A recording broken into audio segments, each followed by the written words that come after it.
बाबा देवादिदेव महादेव, भगवान शिव, ओगड़दानी, त्रिकालदर्शी, कैलाशी, विनाशी शंकर, भगवान शिव की कथा कर शिव पुराण वर्णन कर रही है।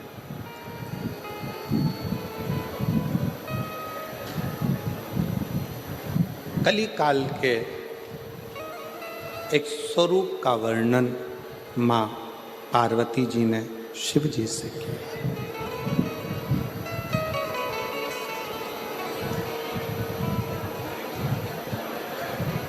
इस कलयुग की व्यथा कैसे समाप्त? कलिकाल में जन्म लेने वाला मानव अनेक अनेक समस्याओं से घिरा रहे। शिव कहते हैं पार्वती, जब वो कथा में डूबेगा, कथा को अपने भीतर उतारेगा, तब वो सब समस्याओं से दूर हटता चलेगा। दूर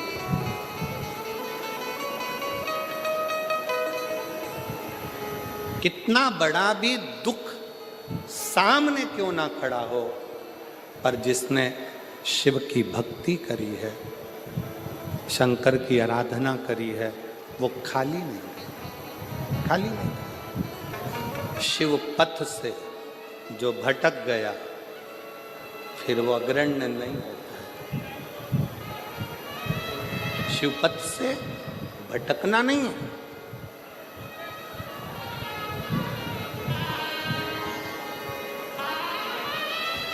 आज के जमाने में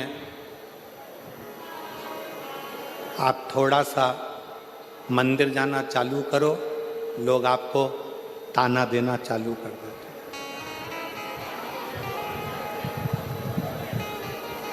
ये चली सती सावित्री, ताना देते।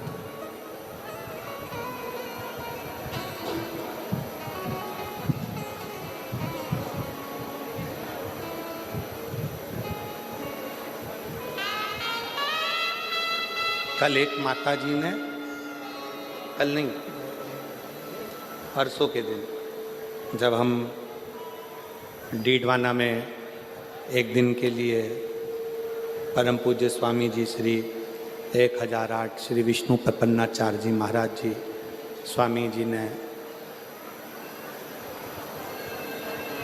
शीतलकुंड बालाजी का दर्शन करने के लिए निमंत्रण दिया। वहाँ पहुँचे। एक माता जी ने एक बहुत अच्छा प्रश्न किया, बहुत अच्छा प्रश्न, कि गुरुजी,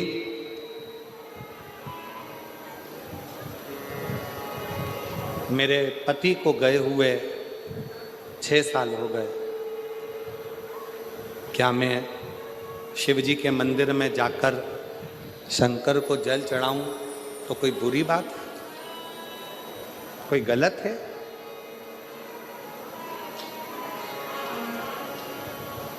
शिव महापुराण में अगर आप लोग कभी स्कंद पुराण का काशी खंड का अध्ययन करें और शिव महापुराण को अगर दिल से गीता प्रेस गोरखपुर की शिव पुराण को घर लेकर आओ, उसको पढ़ो, अध्ययन करो। आप सब तो भाई श्री की भूमि से हो।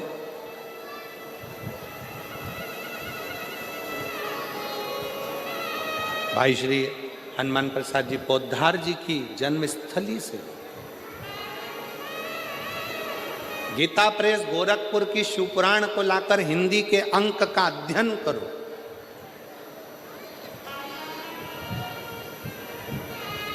स्कंद पुराण का काशी खंड का अध्ययन करो, देवी भागवत का अध्ययन करो, लिंग पुराण का अध्ययन करो।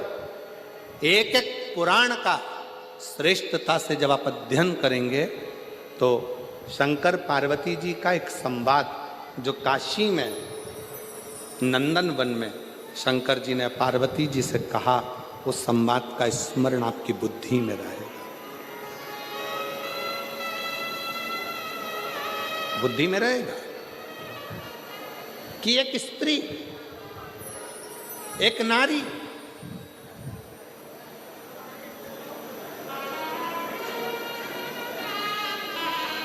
उसका पति अगर चले गया है और पुत्र यदि जीवित है तो वो नारी यज्ञ, तप, अनुष्ठान, दान, पुण्य, व्रत, भजन, कीर्तन, अर्चना, आराधना सब करेगी और उसका पुण्य पूरे परिवार को, कुटुंब को प्राप्त होगा।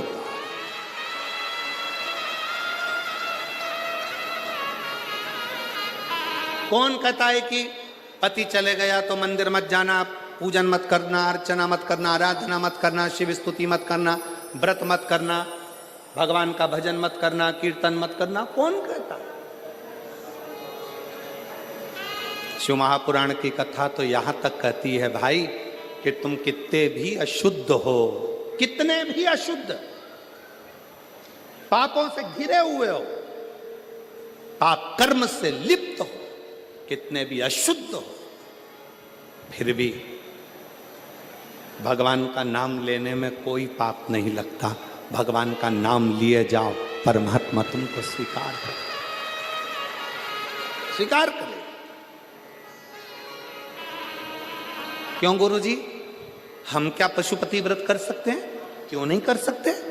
हम क्या सोमवार का व्रत कर सकते हैं? क्यों नहीं कर सकते? हम क्या शिव की आराधना कर सकते हैं? क्यों नहीं कर सकते? क्यों नहीं कर सकते?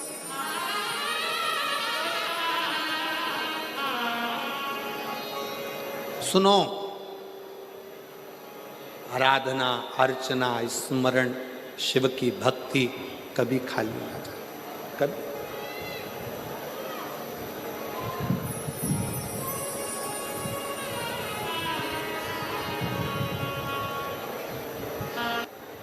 ये दोनों बहुत मिलेंगे।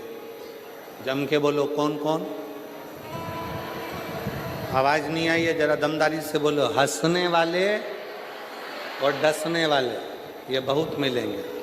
आप शंकर जी के मंदिर में जाना चालू करोगे, शिव जी का भजन करना प्रारंभ करोगे, शिव भक्ति करना प्रारंभ करोगे, आप भजन कीर्तन में ज़्यादा डूबने लगोगे तो हंसने वाले बहुत मिलेंगे। हंसेंगे, ताना कसेंगे, अपशब्द बोलेंगे, गालियाँ देंगे, आड़ा टेढ़ा बोलेंगे।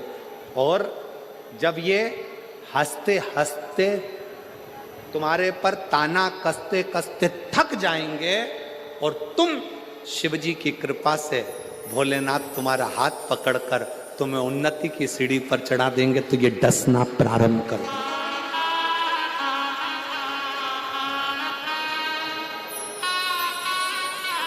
फिर ये डसना प्रारंभ करेंगे। कैसे चोट पहुंचाई जाए, कैसे तकलीफ दी जाए, कैसे कष्ट दिया जाए, फिर ये धीरे धीरे डसना प्रारंभ। एक पत्र है, देखिए।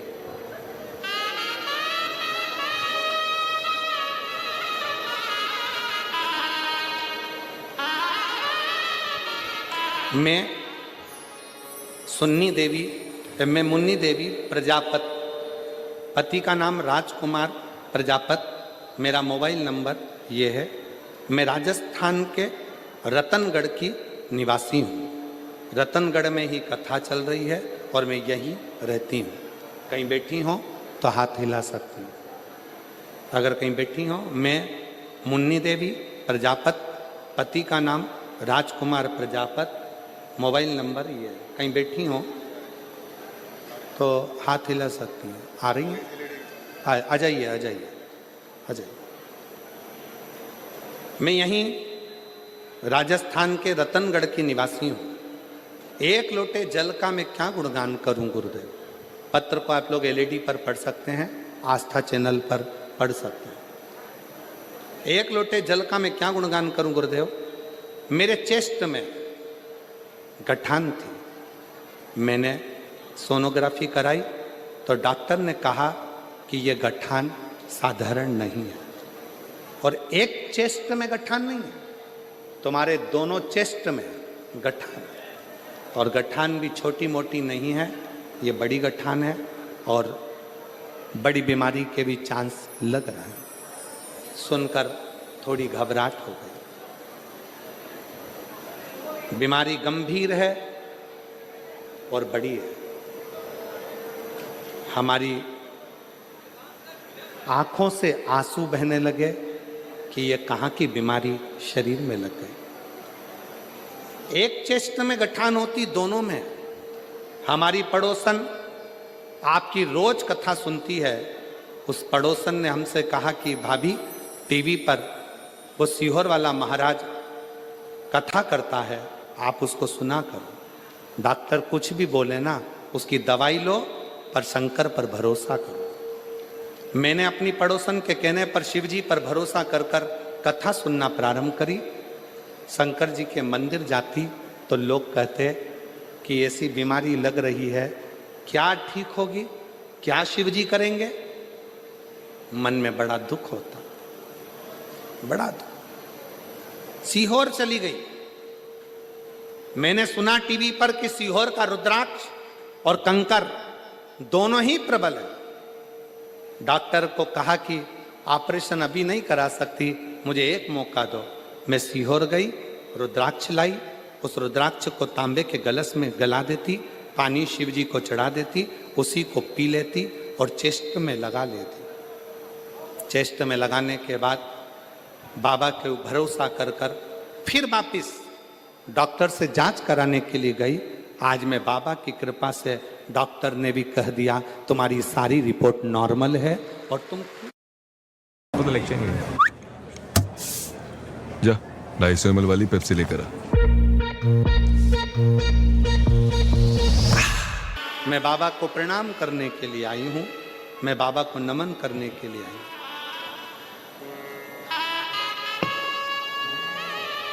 रिश्ता तेरा मेरा सबसे प्यारा, रिश्ता तेरा मेरा सबसे प्यारा।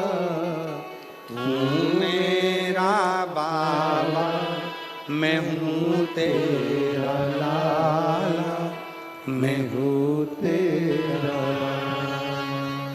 तू मेरा बाबा, मैं हूँ तेरा लाला, मैं हूँ तेरा। एक विश्वास,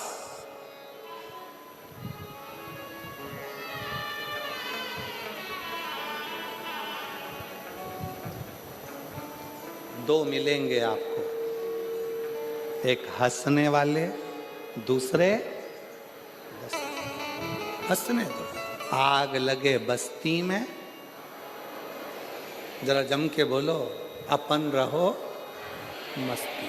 क्या किसको रोइए, चादर तान के सोइए।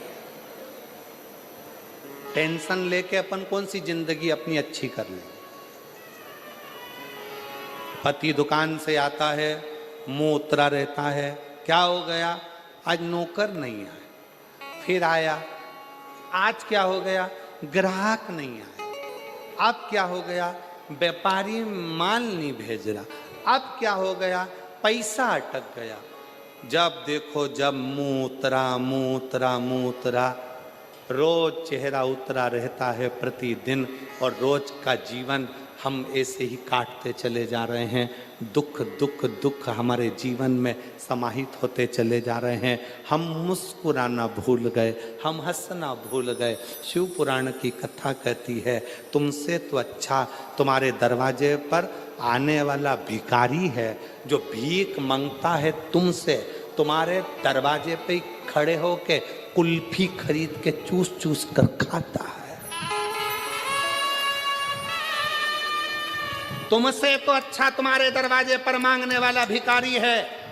टाइम पे भोजन करता है, टाइम पे नाश्ता करता है, भीख मांग कर खाता है, रोड पर सोता है और चैन की जिंदगी रहता है।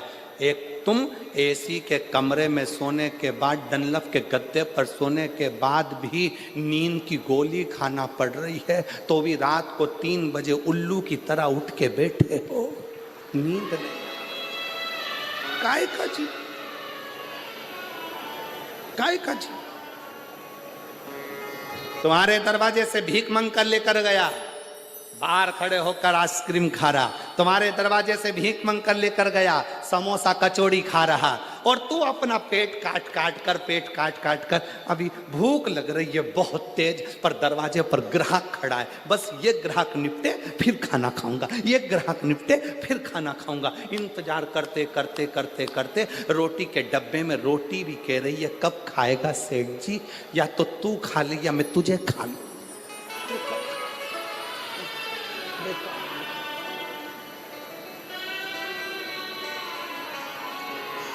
निकलता गया समय, निकलता गया। अभी आज कथा का